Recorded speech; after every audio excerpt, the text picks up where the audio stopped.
Hey guys, are you ready to transform your mind so you can transform your life? Coach Myrna brings you one-on-one coaching and expert guests weekly to help you to grow. Because happiness is the progressive realization of a worthy goal. Looking for personal growth? Let's do it.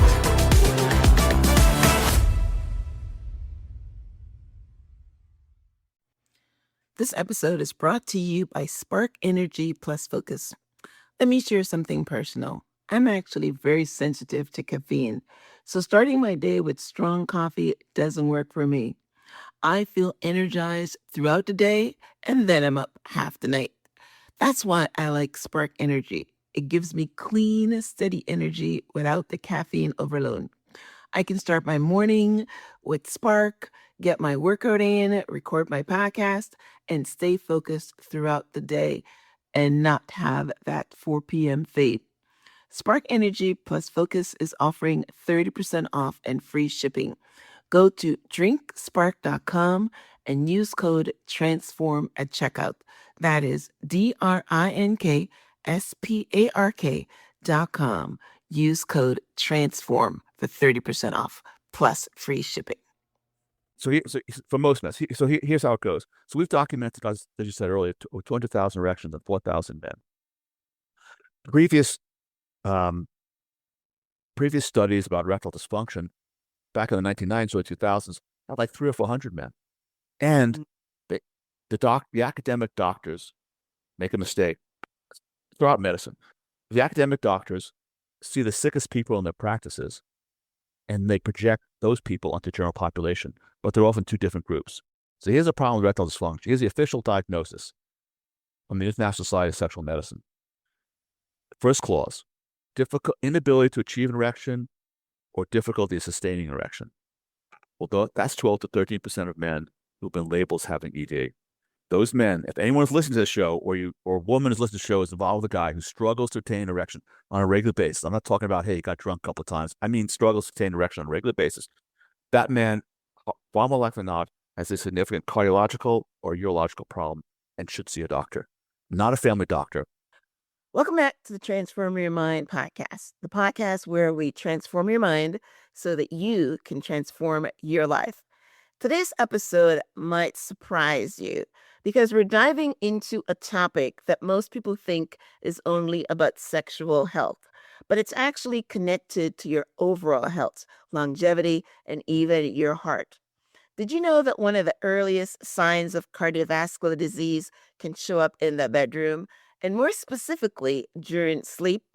My guest today is Dr. Elliot Justin, MD, FACEP, emergency physician, and CEO of FirmTech.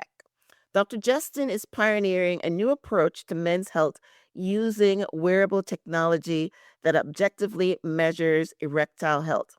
His company device, the Tech Ring, has documented over 200,000 erections, generating one of the most unique health data sets ever collected. In this conversation, we're going to be talking about what that data reveals about aging, erectile dysfunction, and cardiovascular health. We'll also explore something called the venous leak syndrome, why erectile dysfunction is often misdiagnosed, and how wearable technology may completely change the way doctors evaluate men's health in the future. So if you're a man or you care about one, this episode could provide highlights that might literally save lives. So let's dive in. Welcome to the show, Dr. Justin. It's great to be here. Thank you. You're very welcome. All right. So that was an elaborate introduction, but let's go ahead and set the table and tell us about your background as an emergency physician and what led you to focus on men's sexual health. Sure. Well, as an emergency physician, I probably took care of about 175, 108,000 people in my career. And I am certain that short of a heart attack or a stroke, there are a few emergencies that concern a man as much as a limp penis. It happens several nights in a row. All men know this. All women who love men know this. Hey, all men who love men know this as well, too. A man is probably only as good as his last 3 erections. If he's failed a bunch of times, he probably shouldn't be allowed to drive a car or have a gun. So, but I got the emergency medicine led me got me interested in telehealth way before COVID. Way before I founded the second oldest telehealth company in the United States.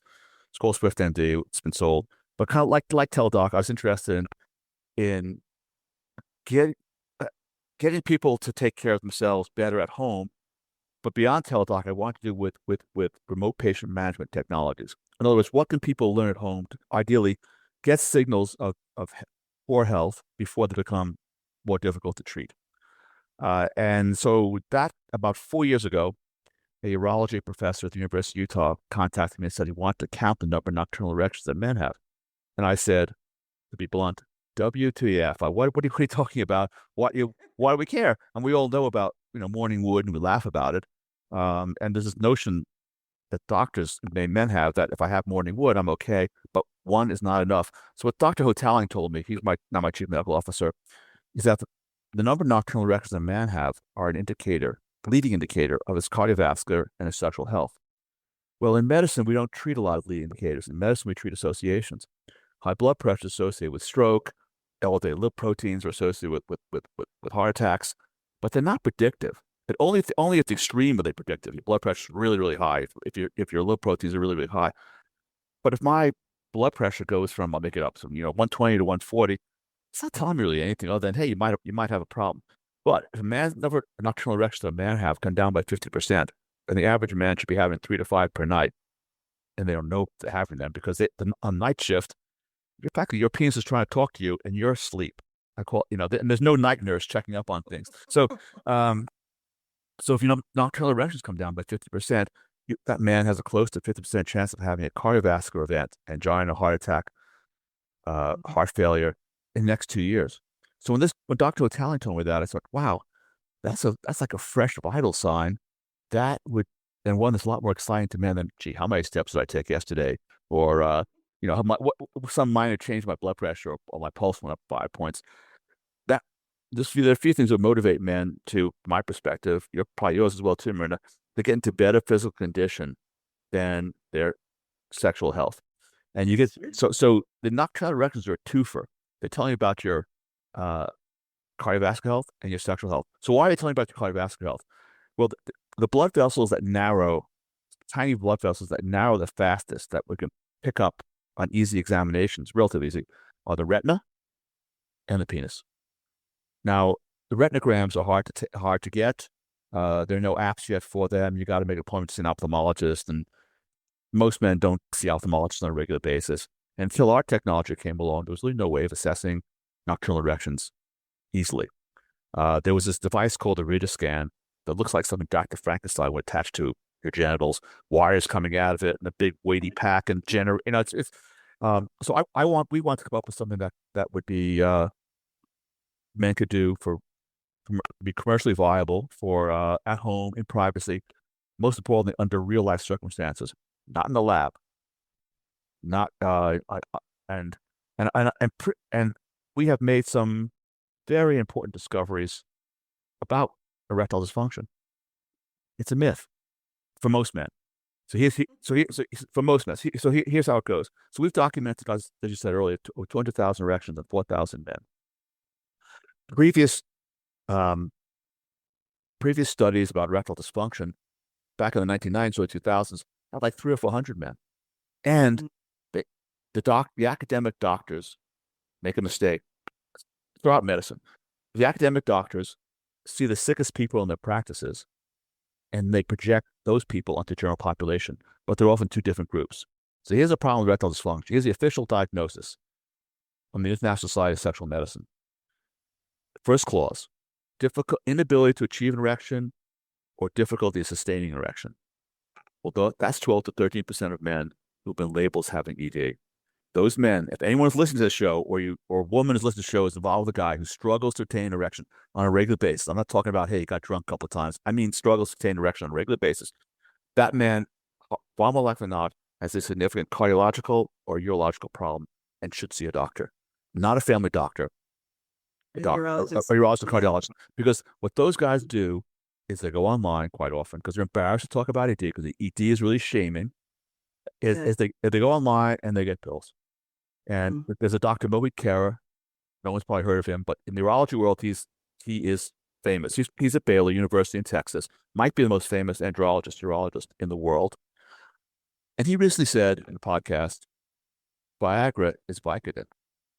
Now, what do you mean by that? He meant that just the way a pain pill can mask a Vicodin being a pain pill. Vicodin can be pain pill can be masking a problem. A man who has a problem could take Viagra and not figure out that he has a problem until it might be too late to treat. So what does Viagra do, or Cialis? Those are two big ones. They put more blood in, but they don't keep it there. So if a man struggles to get an erection or can't attain an erection, you got to see a doctor. So here's the second part of the definition. Difficulty maintaining erection. Well, that's a totally different group. The first group, the men who struggle to get an erection, aren't getting blood in because their heart or their arteries are narrow. The second group are getting blood in, but they're losing it. That's a totally different problem. And that could be a whole range of problems. It could be, unfortunately, medications that we doctors prescribe to people at certain antihypertensives. The SRA antidepressants are killers of erections in women as well as men. And these medications make it hard to sustain arousal. That's one problem. And then there's alcohol, recreational drugs, and then there's loss of confidence or distraction. So it could be, hey, I'm worried about paying the mortgage, or I was cheating on my wife the other day, or it could be there's a baby crying in the next room, or something comes up to interfere with confidence or for distraction. Because the reality is most men are not, quote, the ever ready hard men that they were when they were 20 years old. Right. That's just the way it is. So but this group of men is getting erection and losing it. For this group of men, the goal of therapy is to keep blood in. You got blood, you want to figure out the overall problem, whether it's alcohol or relationship issues. But if you're getting blood in, the pills put a little blood in, which is nice, but only a ring will keep blood in. And if you told me 4 years ago, Myrna, Dr. Justin, you're going to be speaking about erection rings the next 4 years, I would have said, no way, I don't need it. And that's the attitude of most men when it comes to rings. But most men's problems can be addressed with rings. And it's not about need, it's about want. So that's the day. Now, the academic urologists, and several of whom are on my scientific advisory board, they were predicting that as the incidence of erectile dysfunction under this official definition goes up 10% per decade after age 50. I'm 73. My age is 70% of men. I think they have ED. But they were predicting that as men age, the number of nocturnal erections will come down, the firmness of nocturnal erections will come down, and the firmness of sexual erection will come down, because they thought that men are developing more heart disease as they get older. And by the way, 12 to 30% of men out there, you got heart disease, and you need to look at that.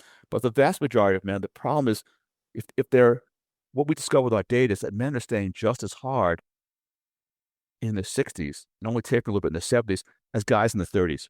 So why are these men reporting more erectile dysfunction? Well, it's the Venus. Let me circle back to because you said it way back, and somebody might be listening, and me, and as well as me. So explain what is what you call it, nocturnal erection, and why is that significant? You said something about they should be having 3. Explain the science there. Sure. Well, what's known is that men should be having 3 to 5 nocturnal erections per night on average. And those are nocturnal erections, and our database is huge. Those nocturnal erections should last 30 to 35 minutes on average. And with our data, they should be an average of, on a 1/10 scale, of 6 in firmness. Now, why do they occur? We don't know. The urologists say that these erections occur because the penis needs blood at night. So they're not dreaming. Right. But we don't know. I don't know if that's really true. What we do know is that they occur, and that they are indicators of a man's cardiovascular and sexual health. If the number goes down, if the firmness, number, duration goes down, men are likely to have far more likely than not to have a cardiovascular or a or a sexual health. Well, most men, I'm not sure if they're looking at it while they're sleeping, but they wake up with it. Is that good? That's good, but one's not enough. One's not enough. Okay, all right. Yeah, and there are men who have nocturnal erections, but they don't have morning wood. So they might think. So if a doctor asks them that question, "Hey, you have morning wood?" The guy says, "Well, I don't really have it." The doctor would assume that the patient has a problem when he doesn't have a problem, because what you need a larger Because he's data not set. monitoring when he's Correct. sleeping. At least I don't know if they can or not. Well, they can't. There's no way to monitor it other than with our technology. Okay. So All right. I mean, right now in medicine, we want to much as possible, conventional medicine, we want care to be objective, data driven, but also personal.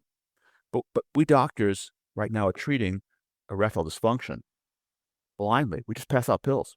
That's the usual thing is, hey, you got a problem, take a pill. We'll go online and get a pill. And that's dumb. Myrna, I'm looking at you. You and I are different ages, different races, different genders, different physical condition, probably taking different medications. But if you and I both went to a doctor right now and said to the doctor, when I work out, my pulse is irregular, my heart pounds, I think I got high blood pressure, and I have a heart arrhythmia. And the doctor said to us, Myrna, Elliot, take these 2 pills and come back in 6 months. We would think, what the heck is this? Are you going to check my blood pressure, get an electrocardiogram, get an echo? How about some blood tests? I got a problem here. You're just going to give me some pills. When it comes to men's sexual health, That's what they do. that's what they do. And it's stupid. And it's offensive. And as Dr. Kara said, you could be masking a significant problem. Because even while I'm saying 85% of men, your problem is on the other side of the circulation. It's a venous leak. The doctor, there's a 12 to 50% of men. You got a heart problem. You need to see a doctor. So we need to take men's sexual health into the 21st century of objective, data-driven, and personalized care. Okay. So before I ask you about your FirmTech and your tech ring, I want to circle back to what you said. So if a man is waking up with no wood, let's say, Yep. Or he can't maintain a sexual erection, or he can't get one, then you're saying his first line of inquiry should be a cardiologist or a neurologist. Where does he go first? Okay. Well, if a man can't attain erection, struggle to attain erection, I would start with a urologist. But the urologist needs to be thinking about cardiovascular issues as well too. Okay. If a man gets an erection and loses it, he should get his data, because I'll come up with the 2 extremes, and it's relevant to what we're doing here. If a man has 4 nocturnal erections and with our technology and the average duration is 30 minutes, his problem is in his head or the relationship. There's something that's more likely than not. At the other extreme, if a man is having 1 or 2 nocturnal erections and they're weak in strength and short in duration, you probably have either a medication related problem or a heart or urology problem, and you should see a doctor. So the data helps men to sort out. So we've had 3 men that we're aware of who were going to get penile implants because they thought they had severe dysfunction, but they had nocturnal erections, and they realized the problem was here.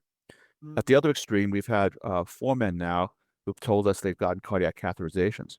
They were blaming, three of those 4 guys were blaming their wives for the inability to have sex.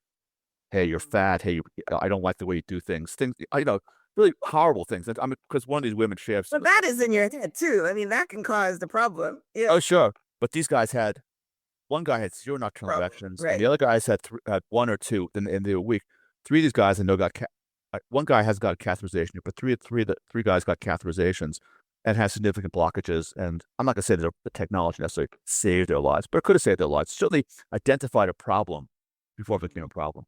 So Myrna, we are all men and women on the road from, I like to call it erectile fitness to erectile dysfunction. Women too. Women have nocturnal erections as well. We would all like to know where we are in that road, because that road is also telling us about our heart health as well too. So, we need a dashboard. We don't drive a car without a dashboard. I wouldn't drive to visit you in Florida and say, "Oh, I'm not going to look at my dashboard ever."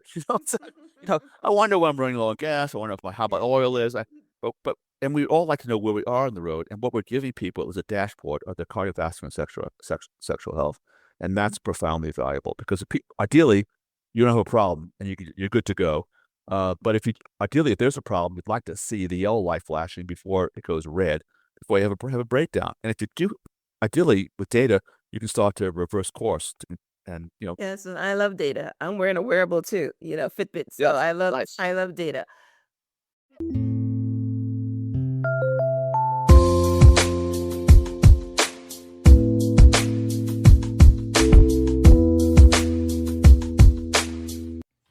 Last week, I was one of the media personalities on a publicity summit.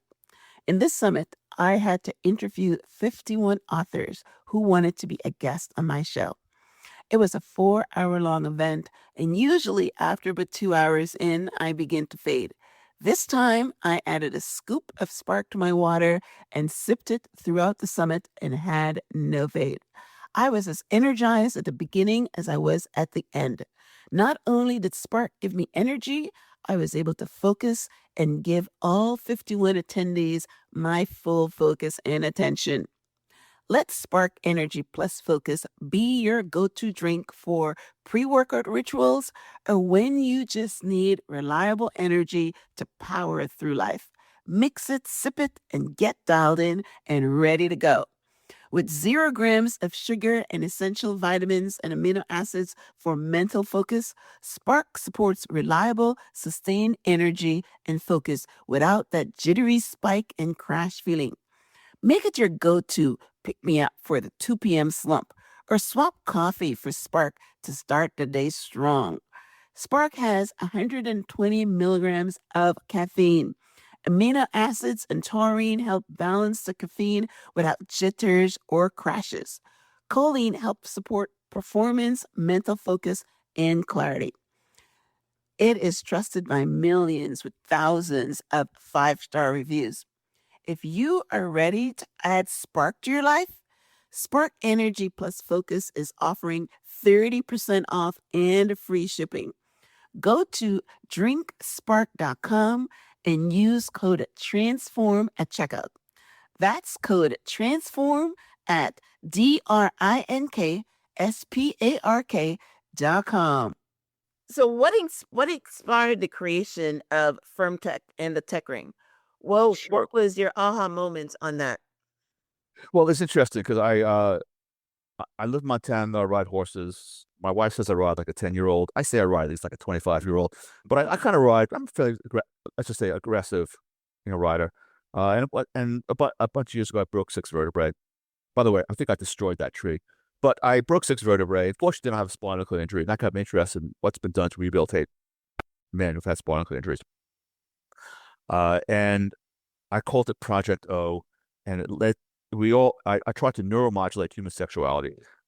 The doctor, we urologists, I'm not a urologist, but the urologists think that the nerves are responsible for arousal and climax in men and women are the pudendal nerve and the cavernous nerve, everyone's 2 favorite nerves that no one's ever heard about. But the nerves under the pubic bone in men and women. By the way, women's nerves are a little bit bigger than men's.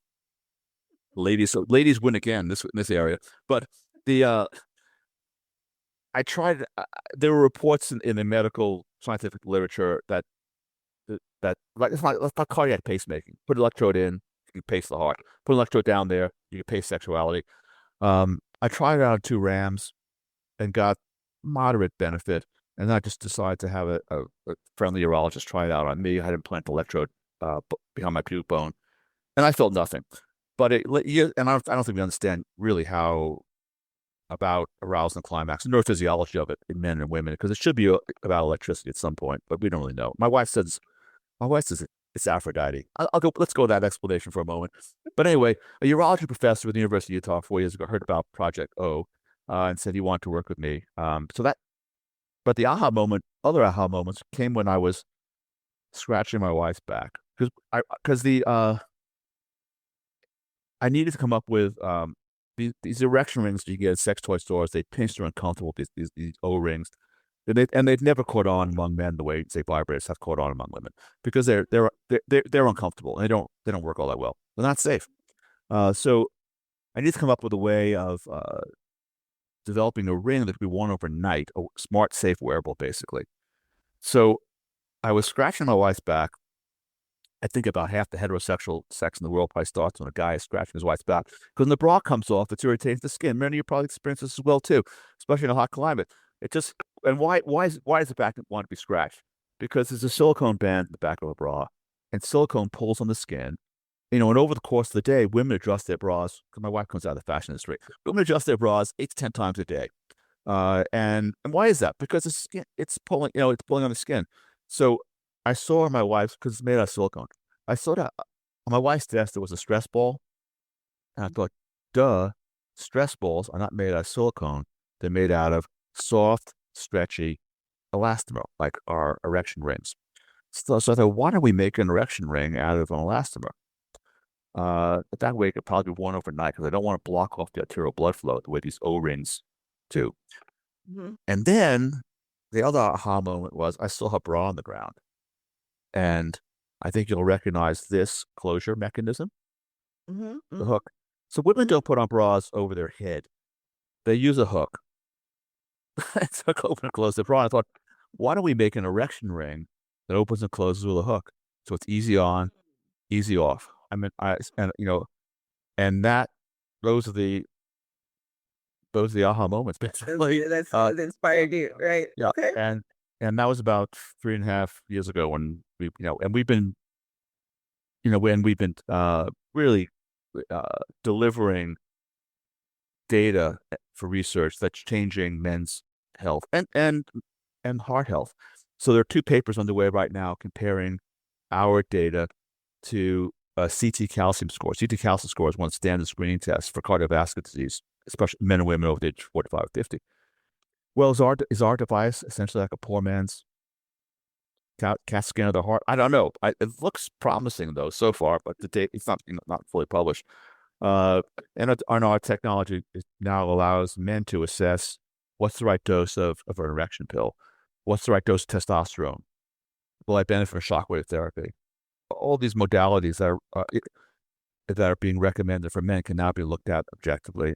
And next year, late this year, we will have a device for women, the world's first monitor of health of the clitoris, which will deliver the same benefits to women. Wow. Wow. You got to come back and talk about that because I don't get that and I'm a woman. Well, it's about blood flow I too. understand that I have nocturnal erections or whatever when I'm sleeping and I'm a woman. So yeah, when you have that device out, I'm inviting you back to come back and talk to us women here. All right. So now that was, that was great information. Um, uh, you know, um explaining what really happens with, the erections and the nocturnal erections and what's supposed to happen with you talk about, nerves and the pubic bone and all these different things. So yeah, it's a lot to wrap your head around. But, if we were to simplify it, that means that, yeah, there are things that can be tracked. And you just don't say, okay, I am getting older. I mean, I think I don't remember having this conversation on the show before, but somewhere in the data, I heard that men's and at 25 starting having ED. I don't know where I heard That's that. right. No, the incidence of ED by age 30 is 25%. Yeah, someone But said that. I'm not sure but where. but I think it has to do with the misdefinition of ED. Mhm. Because it's not, again, I don't think a lot of 25-year-olds struggle to get an erection. Most of them get an erection and then lose it. And it's a trust. Well, there are 2 things. It's largely a trust confidence issue. Part of it's the way in which people, I think, because I'm older, I think it's the way in which people date today. They meet people online. They're not meeting people at work or church or They're not forming no school. connection. They don't have a trusted connection first. They don't really know these people. You're picking someone on the basis of their looks and then or their money. And then you go out on a date and the men are expected to perform. I've got I was about to say, I have patients I take out. I don't charge anyone any money, but people come to me because of what I'm doing. And I open up my schedule 5 hours a week, talk to men.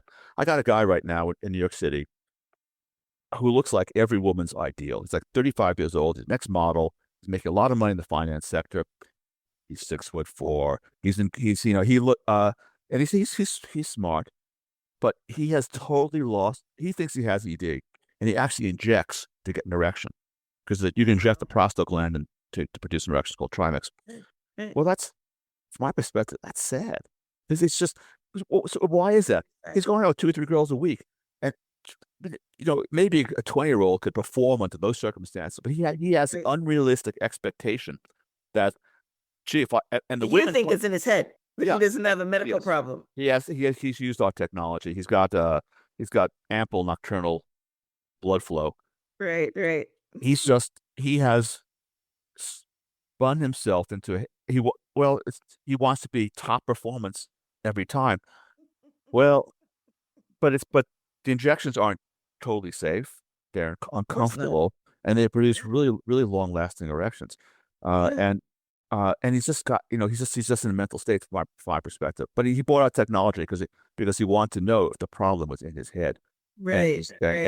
and the problem is in his head. And I think it has to do with um a confidence crisis. And now it's like Confidence crisis, no connection. yeah. Yeah. They did say that sex is better when you're in love. So I mean, jumping for Right. 3 women a week, maybe maybe that's affecting. I don't know. I'm not in a man's head. Well, I um guys want to be stars in the bedroom, and Yes, of and course. reality, realistically, I'll pick on guys my age. I've got several men not several, quite a few at this point. 60 plus. They're either divorced or they're widowed, and they start dating again online, and they say, "Well, I need a prescription for Viagra or Cialis," and I'll say, "Yeah, you need it right now, but if once the relationship is trusting, I bet you don't come back to him for more." That's commonly they don't come back for more because they they needed the pill almost for here because Confidence. they Right, get the right, confidence. right. I think guys, especially guys, like 45 or old, if you're going to be dating again, you shouldn't expect to be rock hard the first time. It's just the way it is. Okay, and I think that most women, especially older women, understand that. But if people Yeah. could talk about it, they could get beyond the performance anxiety, Right. issues. Mm. Okay. All right. So let's talk about this Venus leak syndrome. What exactly is it? Sure. So it comes in two different ways. One, tragically, there are a small number of men who are born with venous leak, meaning Mm. they get blood into the penis, but the blood doesn't stay there because of a congenital abnormality in the venous drainage system from the penis. But Mm. all men develop something like that as they get older. So look, Myrna, when I was, 12 years old, I could hold a girl's hand in 5 minutes to get an erection for an hour and a half. It doesn't happen anymore. Matter of fact, that stuff stops happening when men are in their early 20s and mid 20s. And people want to say, oh, it's because you're used to it.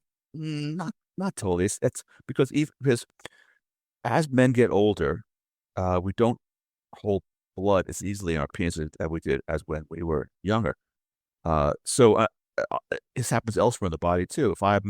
If I get on a plane and fly to, Australia or to Europe, and I'm sitting for a long period of time, especially in economy class, my socks get tight. My rings get tight on my fingers. Why is that? It didn't happen to me when I was 25 years Hurts. old. Well, right. Yeah, Okay. it happens because the smooth muscles around our venules, our little veins, get stiffer with age, and the venules themselves get stiffer with calcification as they get older. And in the penis, that means you're just not holding blood in the penis as well as you did, and that's in turn leads to a loss of confidence, and that's where a ring is really valuable to men. Our ring, of course, being the best, but a ring is really valuable to men. I mean, and any man can prove this to himself. Any man, a 25-year-old or 85-year-old, can prove this to himself tonight. All a man has to do is get rock hard and then do nothing, and the erection will go down about 25, 35 seconds, and then get rock hard and you put a ring on it, and the man's going to stay hard for 2 or 3 minutes. There's a study in Japan right now by Dr. Yoshisato, who's the head of the Japanese Society of Sexual Medicine. He's using our two non-tech rings, max performance ring and the performance ring, with men who think they have ED, but actually have this fading, I call it the fading erections of aging rather than venous leak, but they have this problem, as all men do. Well, these guys are staying hard for 10 minutes Mm. with a ring after they Mm. have a climax. That's a game changer for men. And in my lifetime, on the female side, vibrators have gone from they've come out of the closet. Yeah. My mother's I'm 73. My mother, God bless her, her vibrator, which of course we found, but her vibrator was hidden away in the bottom drawer of a dresser in the back of the garage.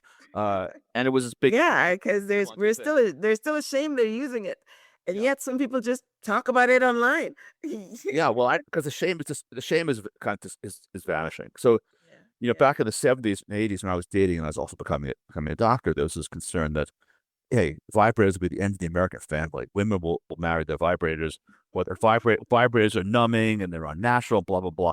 Look, I'll just pick on my wife because she's not here. My wife does not need a vibrator in order to have a climax, but she prefers it. And why is that? Because it's easier. It provides different type of sensation. I should probably go to bed with a bandolier then, depending on what her mood is and what kind of sensation that she wants.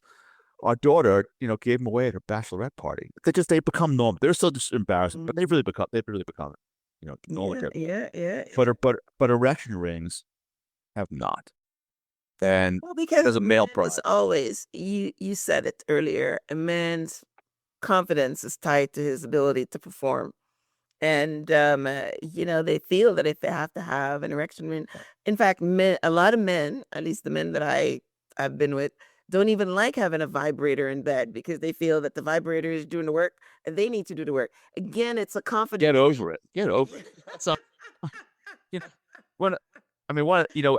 we presented conferences like the American Urology Association or the International Society for Sexual Medicine, and we have a joke. We can tell the difference between a gay doctor and a straight doctor with one question. Do you use an erection ring? Gay doctor, they roll their eyes like, are you an idiot? Of course I do. Last night you got a better one. And the straight doctor, like Superman, Chris and I, whoa, exactly. That's true. Some of my patients might benefit from that, but not me. Well, it's not about needing something. This is the male mindset. It's about wanting something. As I've said about my wife before, or many women that I know, they don't need a vibrator. They want a vibrator. By the way, the vibrator is what fixes venous leak in women, because aside from the neurological pleasure of the vibrations up the nerves, the vibrator also stimulates the arteries to stay open and sustain blood flow. Which is one of the reasons why vibrators are so really, from my perspective, essential in postmenopausal women, because they need that extra. They need to keep the arteries open. But for men, it's just this peculiar pride. I think this peculiar pride issue, and if there's a takeaway message that I want to convey, it's one, put a ring on, optimize your performance. Two, put a ring on, especially men over the age of 45, 50. Get your data. What we're doing right now at FirmTech is going to become the standard of care. Right now, if you go to a doctor for a physical when you're over 45, 50, you expect blood pressure, electrocardiogram, maybe an echo, blood test. Well, don't you want to know the data? And a prostate exam. Right, PSA. Don't mention men should want to know the status of their nocturnal erections for their heart and for their sexual health. So like with men, I was saying before, it's like, this need want issue. I don't need rings. I prefer them. 4 years ago, I would have said, I need that. But now I realize rings do several things. Every man and every woman, solid men, should ask the guy this question: do you want to get harder? Well, every guy wants to get harder. So what our rings do for me is quantifiable. Is they increase my girth, circumference, by about 3 to 5 millimeters. Well, that's like that much. Now, no one's gonna walk by and say, "Oh my God, you're a porn star." But that's what does that mean? That's more blood than I can achieve with sex. Right. So the more blood, it's like same thing with the vibrator. The more blood that's in the penis, or close to that matter, the more intense the pleasure. Do I want to last longer? Sure, all guys want to last longer.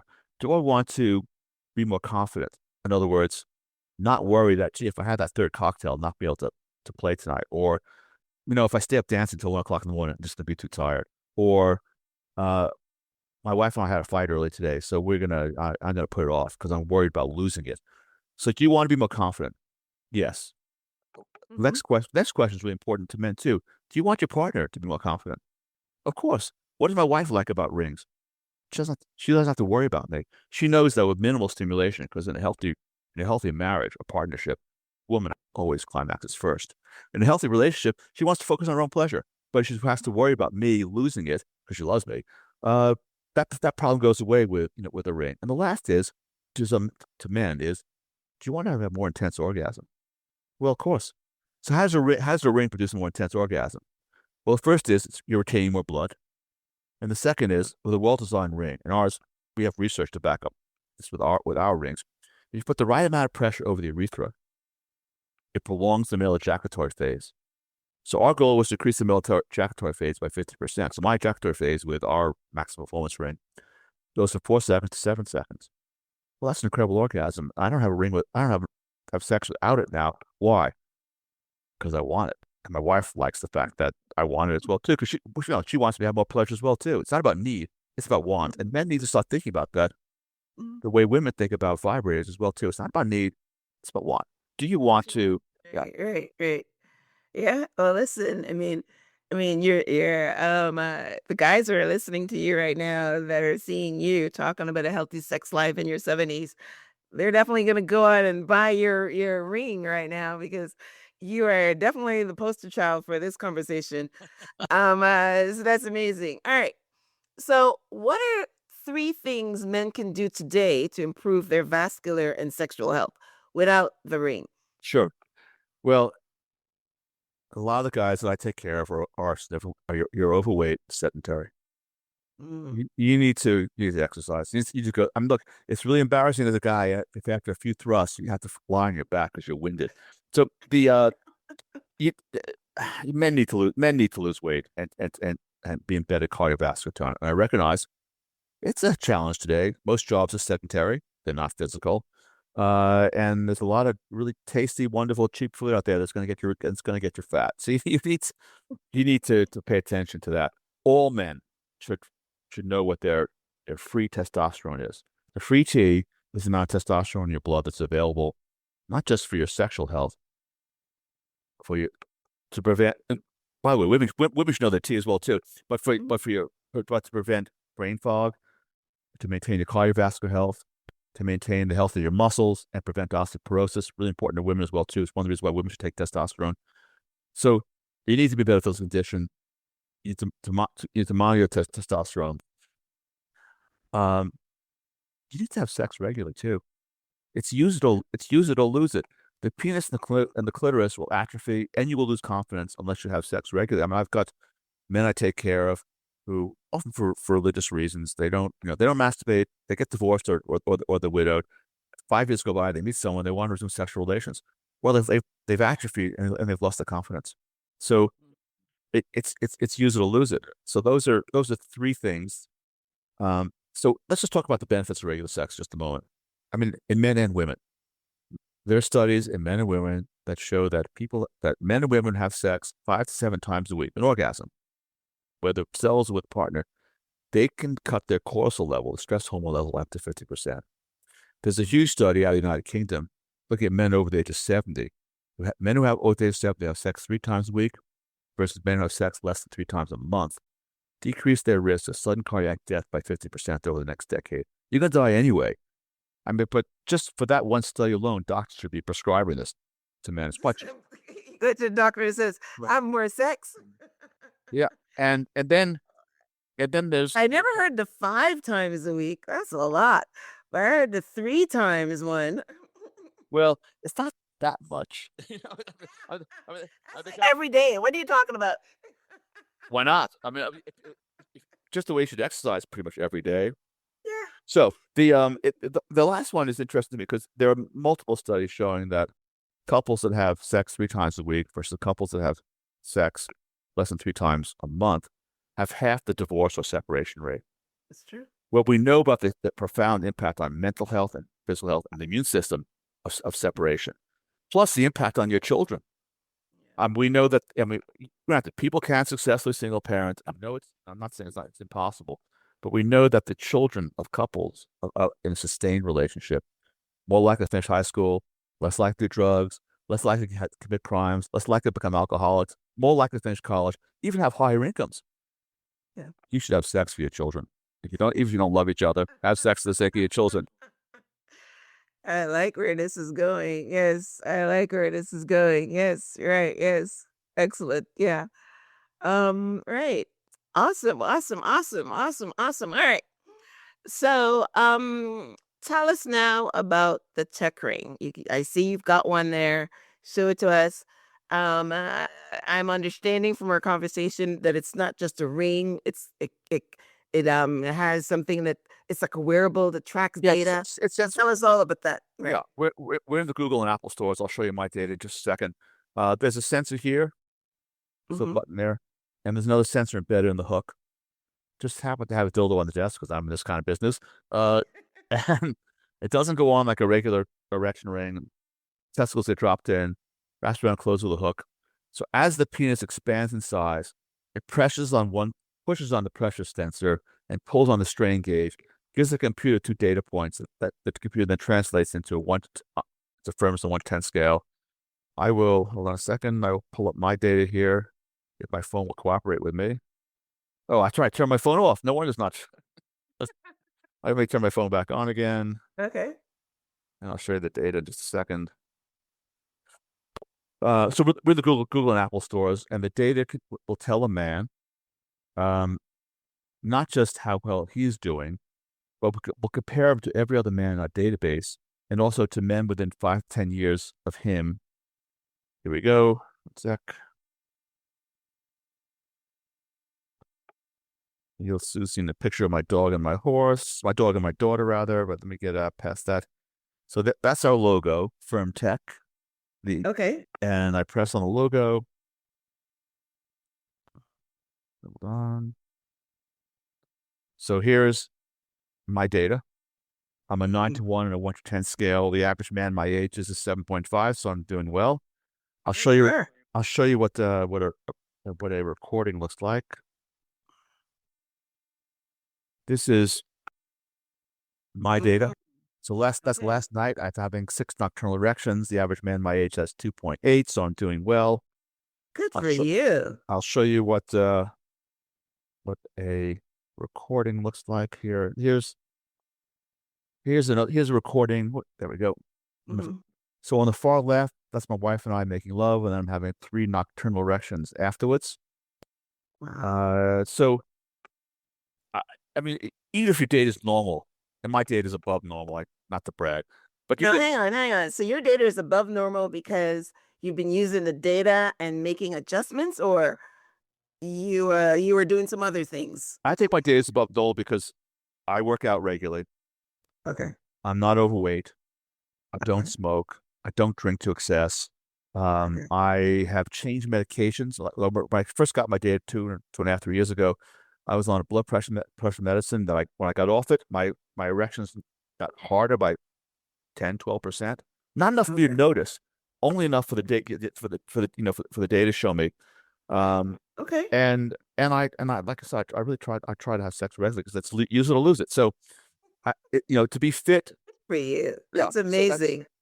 I'm impressed. Thank you. But I think a lot of men could do it. So when going back to the beginning of a conversation, when Dr. Untitled, urology professor, told him about the significance of nocturnal erections, I thought this could be motivating for a lot of men. And I see that with our customers who ask me to review their data with them. It's really motivating. And if your data is good, you feel better about yourself. If I go to the doctor and have a stress test, and the stress test is normal, I don't complain, gee, I wasted my time, I had a normal test. No, I feel, for you too, probably, I feel, no, I feel good. My wife gets a normal mammogram, she doesn't complain, oh my God, what a waste of time. No, she says, oh, I feel, so getting even normal data is positive. That's amazing. Yes. So, wow. I love it. Like I said, I mean, we're having this conversation with someone that's in their 70s, where normally people think that your sex life just dives after that, especially for men. The women are, running around saying, okay, I'm getting the best sex now and I'm in my 60s, but they don't need to get an erection. Well, especially, and women like men should postmenopause upon women should find out what your testosterone is. Yeah, well, they do that when they check your blood. They check your testosterone level. We have to ask. No, it's not part of the standard Medicare exam. Remember, my wife was 72. It's not standard. You have to ask for it. My doctor pulls mine, so. Good doctor. So, I like that. I like your doctor. Right? Yeah. Wow. So I'm impressed. I'm impressed with your technology and what it does, and And yeah, for sure.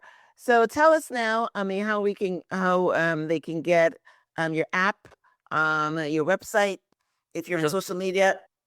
You can find us at myfirmtech.com, myfirmtch.com. You can find us on LinkedIn or you can find us on LinkedIn at my FirmTech, or I think just simply FirmTech now.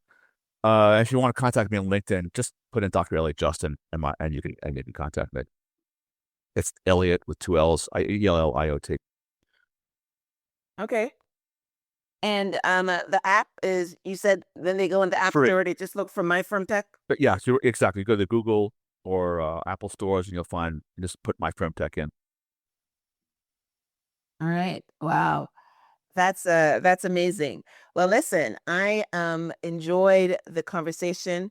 I learned a lot about things that I didn't know about, and I love learning, which is why I do this show and talk to, experts and guests like you. This has been a fascinating conversation, Elliot. But what I would love about your work is that it reframes erectile health, not just as a sexual issue, but as a powerful indicator of overall wellness and cardiovascular health. So, Transformers, remember your body is always giving you signals. The key is learning how to listen. So, I will have a transcript or a summary of my conversation with Elliot on the show page, which is myhelps.us.